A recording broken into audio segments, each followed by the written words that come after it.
నమస్తే. దేవర junior NTR fans ఈగర్గా wait చేస్తున్న ఒక పెద్ద ప్రాజెక్ట్ అని చెప్పుకోవాలి. అయితే కొరటాల శివ సక్సెస్ఫుల్ డైరెక్టర్, కాకపోతే ఆచార్య సినిమాతో కొంత దెబ్బతిని ఇప్పుడు సక్సెస్ లేకుండా ఒక సక్సెస్ కోసం తహతహలాడుతున్నటువంటి డైరెక్టర్ అని చెప్పుకోవాలి.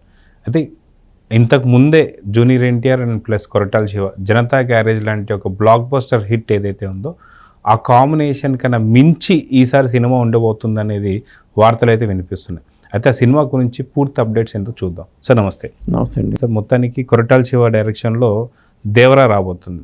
దేవరాలో జూనియర్ ఎన్టీఆర్ లుక్కే చాలా డిఫరెంట్గా, చాలా వైల్డ్గా, క్రుయాలిటీగా కనిపిస్తూ వస్తుంది. అయితే ఇలాంటి సందర్భంలో ఆయన ఇచ్చినటువంటి ఒక వాయిస్ కూడా బాగా వైరల్ అయింది. సినిమా గురించి ఏం చెప్తారు? దేవర టైటిల్, కానీ వాళ్ళ టైటిల్ డిజైనింగ్లో కూడా ఆ వర అనేది విడిగా వచ్చేట్టు రాశారు. సపరేట్ చేసి వర కలర్ మార్చారంటే అతని పేరు వరతో లింక్ అయ్యి ఉండొచ్చు, హీరో పేరే ఉన్నా. దానికి ఒక మీనింగ్ ఉండి ఉంటుంది. వాళ్ళు డిజైనింగ్ టైటిల్లో చేశారంటే దానికి ఒక మీనింగ్ వెనకాల ఉండి ఉంటుంది. ఇక కొరటాల శివ జనతా గ్యారేజ్ మోహన్ లాల్ నేను ఎన్టీఆర్ని పెట్టి చేసి హిట్ ఇచ్చారు. మంచి రైటర్గా, మంచి స్టఫ్ ఉన్న డైరెక్టర్గా చెప్పాలి. కానీ ఆయన ఆచార్యతో ఒక ఫ్లాప్ను మూట కట్టుకోవడం తర్వాత అసలు ఎన్టీఆర్తో సినిమా ఉంటుందా ఉండదా, ఎన్టీఆర్ మళ్ళీ అవకాశం ఇస్తారా లేదా, ఇలాంటి సందేహాలు వచ్చిన తర్వాత కూడా ఎన్టీఆర్ ఆ నమ్మకంతో ఇచ్చారు, కొరటాల చేతిలో పెట్టారు ప్రాజెక్టు. పైగా నిర్మాతగా నందమూరి కళ్యాణ్ రామే. మరి ఆ సినిమా ఇప్పుడు లేటెస్ట్ అప్డేట్ ఏంటంటే జనరల్గా April 5 రిలీజ్ కావాలి. దసరా సందర్భంగా October 10 రిలీజ్ డేట్ ఇచ్చారు. ఇది శుభసూచకం. ఫ్యాన్స్లో కూడా ఒక ఆనందం, దేవర ఎప్పుడు వస్తుంది అనడానికి. మొత్తానికి దసరా కానుగ్గా పాన్ ఇండియా రేంజ్లో ఇప్పుడు జూనియర్ ఎన్టీఆర్ రాబోతున్నాడు. ఇది కూడా పాన్ ఇండియా అనేది వాస్తవం చెప్పాలంటే RRR తర్వాత ఆ రేంజ్కి సంబంధించినటువంటి ఒక మూవీ ఏదైనా ఉంది అంటే మటుకు ఖచ్చితంగా దేవర జూనియర్ ఎన్టీఆర్కి అని చెప్పుకోవచ్చు. అదిగాక దీంట్లో ప్యాడింగ్ వచ్చేసరికి జాహ్నవి కపూర్, ఎందుకంటే శ్రీదేవికి ఎంతటి క్రేజ్ ఉందనేది ఖచ్చితంగా అప్పట్లో ఉన్నటువంటి ఒక మీ తరా నుంచి తర్వాత చిరంజీవి, బాలకృష్ణ వీళ్ళ దాకా కూడా ఆ యొక్క పరంపర కొనసాగింది. ఇప్పుడు చాలా కాలం తర్వాత, ఒక కొన్ని జనరేషన్స్ తర్వాత మళ్ళీ జాహ్నవి కపూర్ని చూస్తే ఎలా ఉండబోతుంది అనుకోవచ్చు వీళ్ళ కాంబినేషన్? అంటే జాహ్నవి కపూర్, నేను అనుకోవడం ఏంటంటే ఇందులో ఒక వేతన ఆకుచాటు పిండి తెరిచే పాట ఎన్టీఆర్ వేటగాడులో శ్రీదేవి ఎన్టీఆర్ గారు, సీనియర్ ఎన్టీఆర్ గారు, పాపం జూనియర్ ఎన్టీఆర్ రావటం దాని సీనియర్ అనాల్సి వస్తుంది. ఆ పాట పెద్ద హిట్ తెలుసు. అలా ఏదన్నా ఒక పాటని ఇందులో కూడా ఉంటే అసలు ఆ ఫ్యాన్స్ ఖుషి కొడతారు. అలాంటి పాట ఏదైనా ఉంటే బాగుండేమో అనిపించింది. ఎందుకంటే సీనియర్ ఎన్టీఆర్ ఫ్యాన్గా కూడా నాకు కూడా అనిపిస్తూ ఉంటుంది.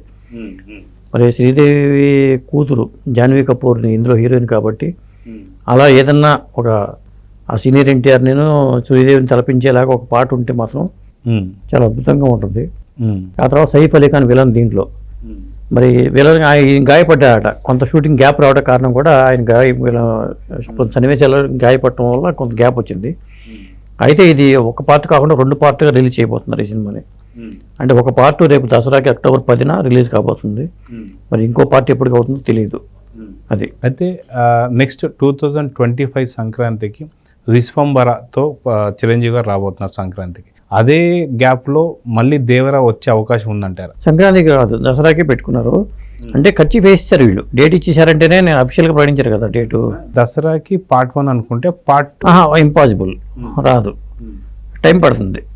ఎందుకంటే ఒకవేళ షూటింగ్ అయిపోయి ఉంటే చెప్పలేం. కానీ అంటే ఇప్పటికే ఫిక్స్ చేసుకున్నారు డేట్లు. ఎప్పుడైనా సరే ఒక సంక్రాంతికి వచ్చే సినిమాలు కూడా ఇప్పుడే డేట్లు ఫిక్స్ చేసుకున్నారు. ఛాంబర్ దీని మీద ఒక నిర్ణయం తీసుకుంటుంది కదా, ముందే ఇచ్చేస్తున్నారు వాళ్ళు. వాళ్ళు అఫీషియల్ డేట్ ఇచ్చారంటేనే ఇక ఆ టైంకి ఇంకోటి రారనే కదా డేట్ ఇచ్చేసారంటేనే.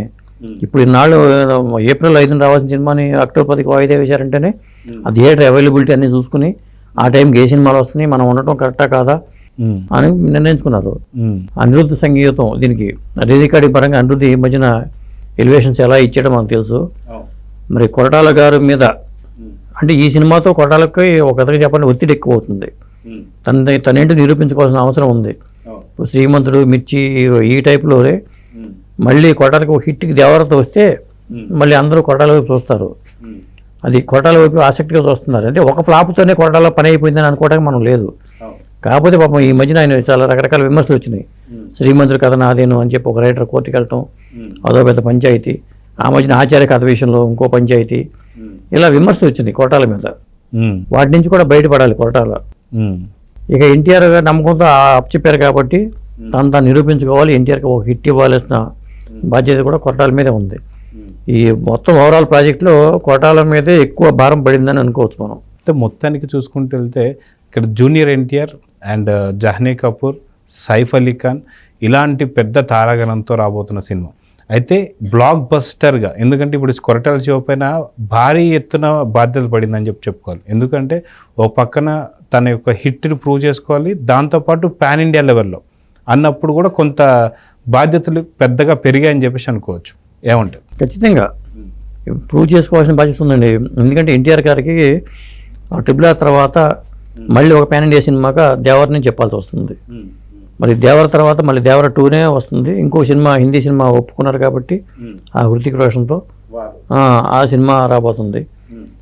కాబట్టి ఎన్టీఆర్ మాత్రం ప్రేక్షకులకు దగ్గరగానే ఉన్నాడని చెప్పుకోవాలి. ఇంకా కొంతమంది హీరోలు దూరం అయిపోయినా కానీ ఎన్టీఆర్ మళ్ళీ ఈ దేవరతోనే ఈ సంవత్సరం తన అభిమానులు పలకరించబోతున్నాడు. మరి కొరటాల కూడా ఒక మంచి బాధ్యతాయుతమైన కెప్టెన్షిప్లో ఒక మంచి హిట్ని ఎన్టీఆర్కి మన ఇస్తాడని అనుకోవచ్చు.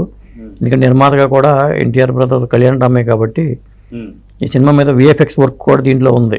ఈ సబ్జెక్ట్కి అవసరం అనుకుని దీంట్లో కూడా VFXతో ముడిపడి ఈ మధ్యన వచ్చే పెద్ద సినిమాలన్నిటికీ VFX అనేది చాలా కీలక పాత్ర పోషిస్తుంది. అది బాగుంటే ఆటోమేటిక్గా సినిమా కూడా ఒక ఎలివేషన్ వస్తుంది.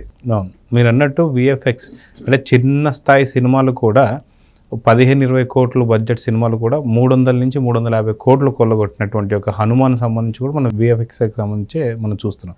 సో ఇలాంటి సినిమాల్లో ఇంకా భారీ ఎత్తున ఉండబోతుంది.